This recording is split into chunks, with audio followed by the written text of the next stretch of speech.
Hello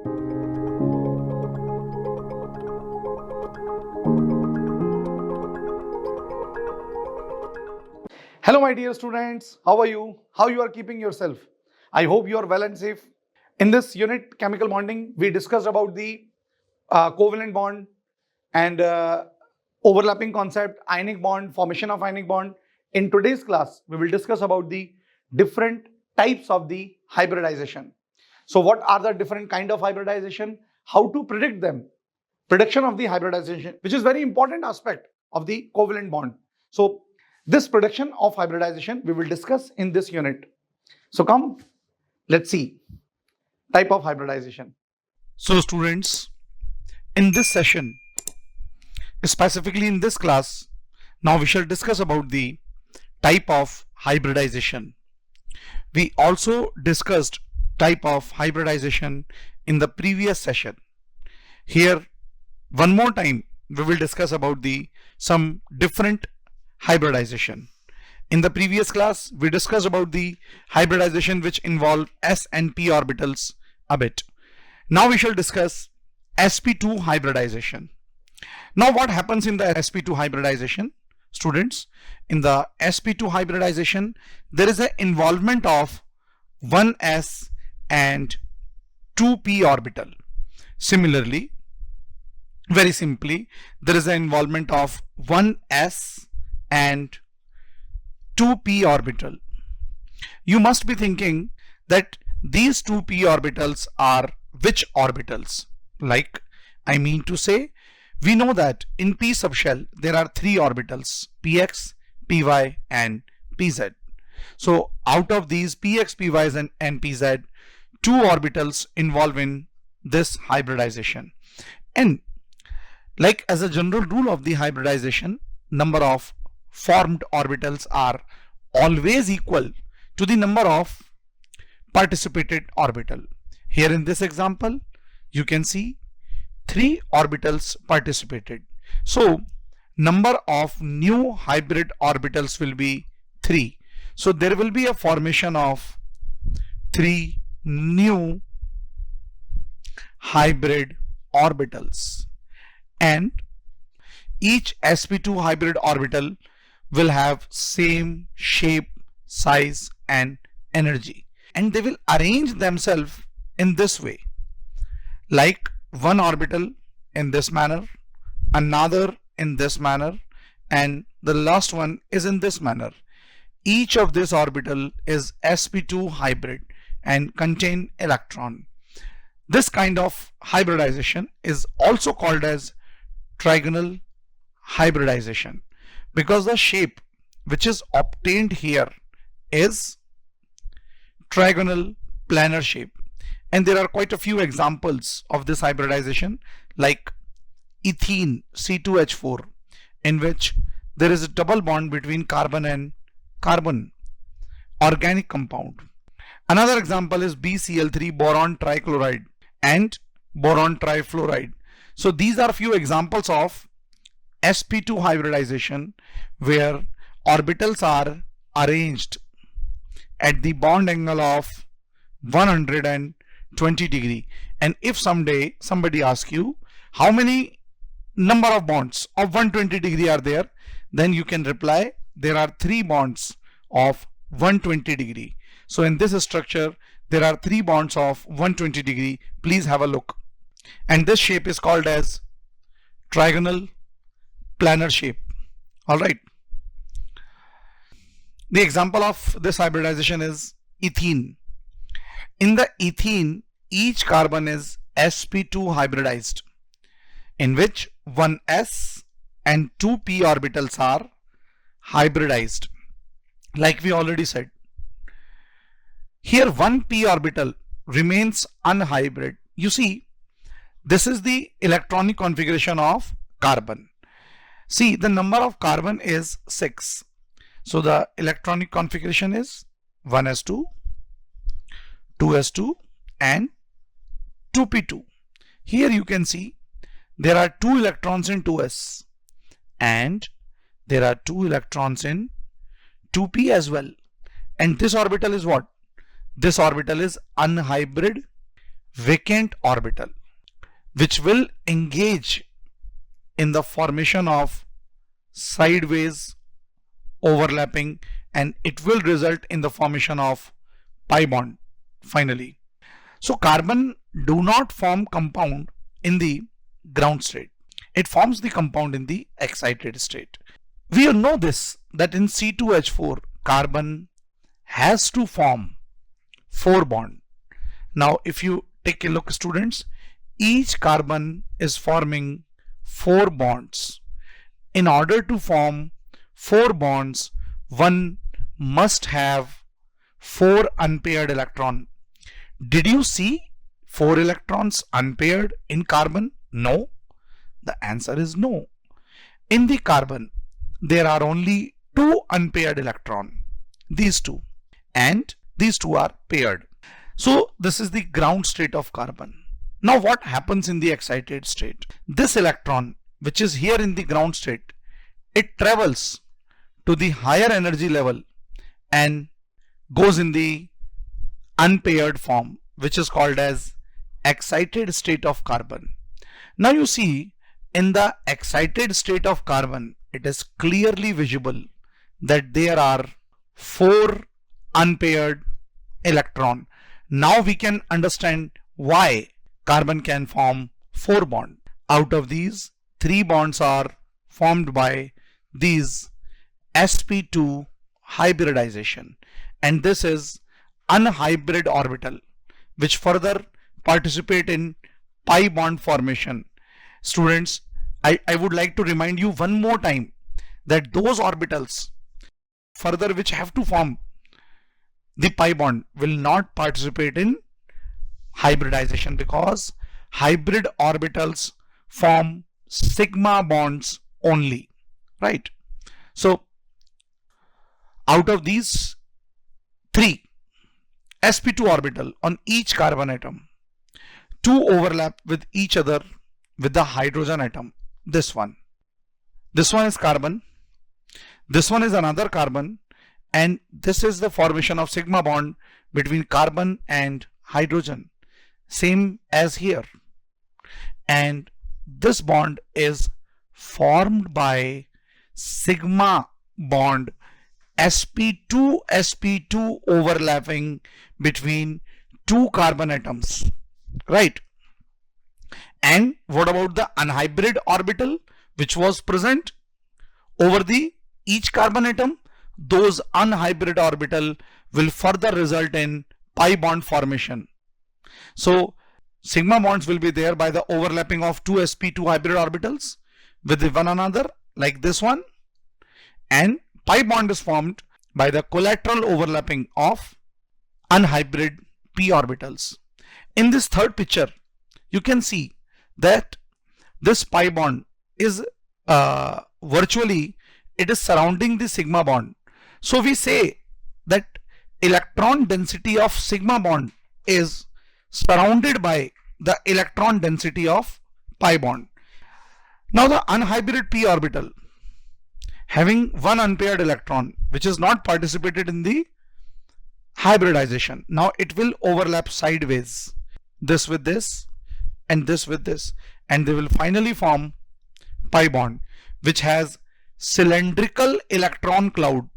You see in this picture, pi bond has cylindrical electron cloud. If there is a sigma bond in between, then pi bond surrounds the sigma bonds from above and below and forms the cylindrical electron cloud. So this is how there is a formation of pi bond, and moreover this is how there is a formation of C2H4 molecule. Again you can see in which there is one sigma and one pi bond between carbon and carbon, and of course 2 sigma bonds with the hydrogen for each carbon atom. This is how these bonds are formed in C2H4. Please have a look. So now what we will do, let us see one more example of sp2 hybridization. What you see here is the boron. Everyone knows that atomic number of boron is 5. So the electronic configuration of boron in the ground state is 1s to 2s to 2p1. How it will look like? This is 2s, 2, and of course it is 2p. This one is 2s and this is 2p. Now how many electrons you see in 2s? 2 electrons, which are present here also. How many electrons you see in 2p? Only 1. So in this ground state, boron has only 1 unpaired electron. Although in the compound BCl3, it has to form 3 bonds. But for now, boron is having just 1 unpaired electron. So how these bonds, 3 bonds will be formed? Again, we will introduce the concept of excited state. This 1 electron, or you can say the pair of electron which is present in 2s, out of this pair, 1 electron will be unpaired and sent to the higher energy levels, and this will be the electronic configuration of boron. Now in this excited state, 2s will look like this and 2p will also look like this. So these 3 orbitals, they will go in what hybridization?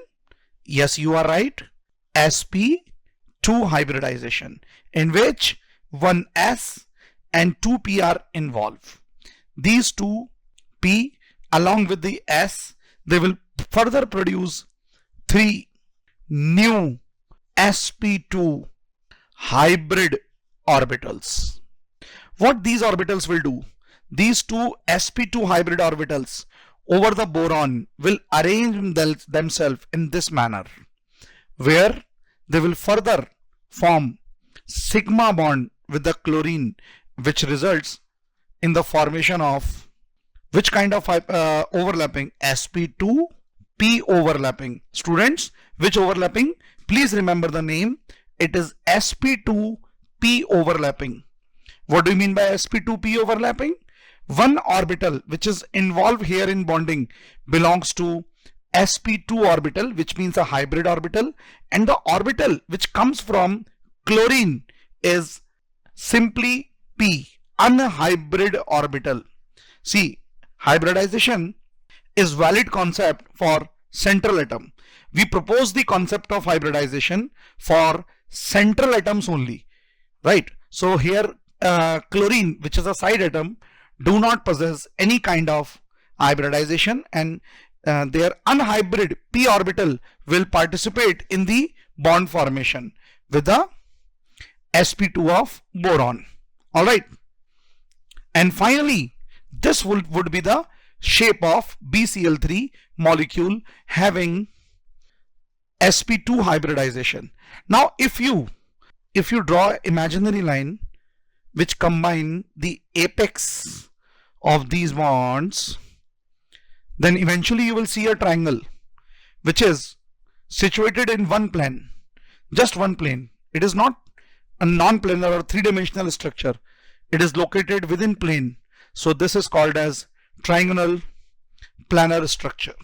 Again, it is proved that sp2 hybridization is triangular planar. Another hybridization which we will discuss here is sp hybridization. Students, now I do understand that you already started assuming what is the meaning of sp hybridization. Yes, you are right. When I say sp hybridization, yes, I mean to say 1s and 1p, means s or 1s orbital and 1p orbital.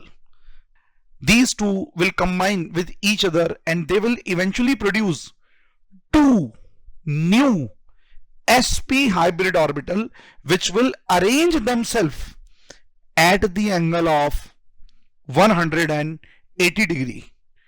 This one is sp hybrid and this one is also sp hybrid. These are 2 new sp hybrid orbitals, and such orbital hybridization is also called as diagonal. It looks like they are at the opposite end or the diagonal end, or the linear hybridization, because the shape of this compound is linear. You see, 1s, 1p, they engage and they form two new sp hybrid orbitals of same shape, size, and also energy. In a way they are identical, they are twin to each other, and they arrange themselves at the angle of 180 degree. So the formed structure is linear with an angle of 180 degree. One of the very common example of sp hybridization is ethene. It is alkyne, first member of the homologous series alkyne, which is ethine, CH triple bond CH. In this, each carbon is in sp hybridization. Please do understand this correctly. When I say that in C2H2, each carbon is in sp hybridization, which doesn't mean that carbon is not forming 4 bonds. We already discussed this in the previous unit and in this unit also, that carbon is having tetravalency.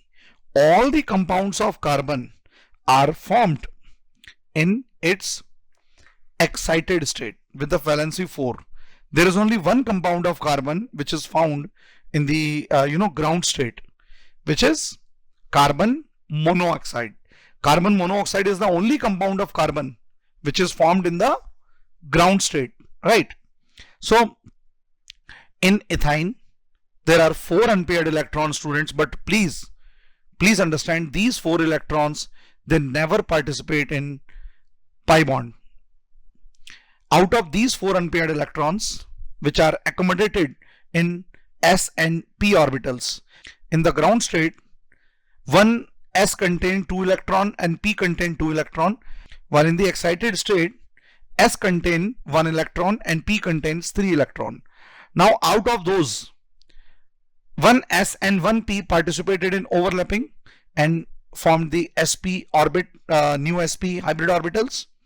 Out of 2 sp orbitals on each carbon atom, one overlap with a half-filled orbital of hydrogen, and the another one overlap with the sp hybrid orbital of another carbon atom and leads to the formation of sigma bond as expected, right?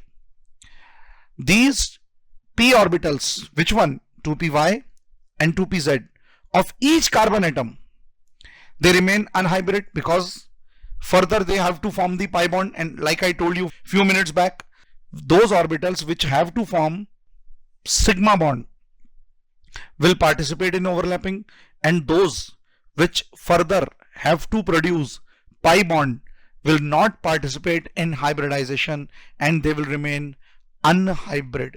And unhybrid orbitals are double lobe. See, before hybridization, whatever the shape of the orbital, but after hybridization, it becomes single dumbbell only.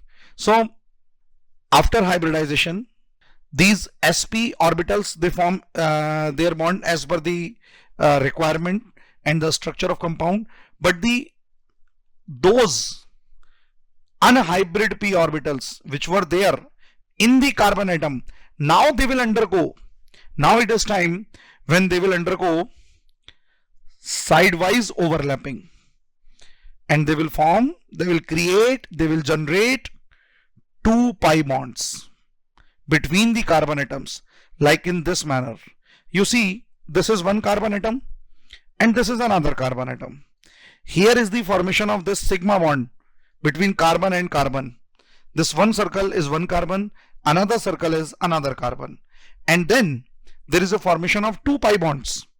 px will form pi bond px and py will form pi bond with the py, and simultaneously pz will form pi bond with the pz, and there is a formation of sigma bond over the x-axis in this molecule, which leads to the formation of sigma bond, and these will lead to the formation of pi bond, and this is how this molecule forms. Now there are several hybridization which involve d orbitals. Till now we discussed only those hybridization in which s and p orbitals are involved. Now But you should always take note of that in the hybridization, element present in the third period, they contain inner d orbitals, most of the time vacant, which also participate in the hybridization along with the s and p of the valence shell. And this leads to the development of those hybridization in which d subshell is actively involved, right? Now, because of the comparable energy, see, the energy, definitely it is different. Energy of 3s, energy of 3p, and energy of 3d. They are different to each other because they have different azimuthal quantum number. Their orbitals will also have different energy with each other because they have different magnetic quantum number.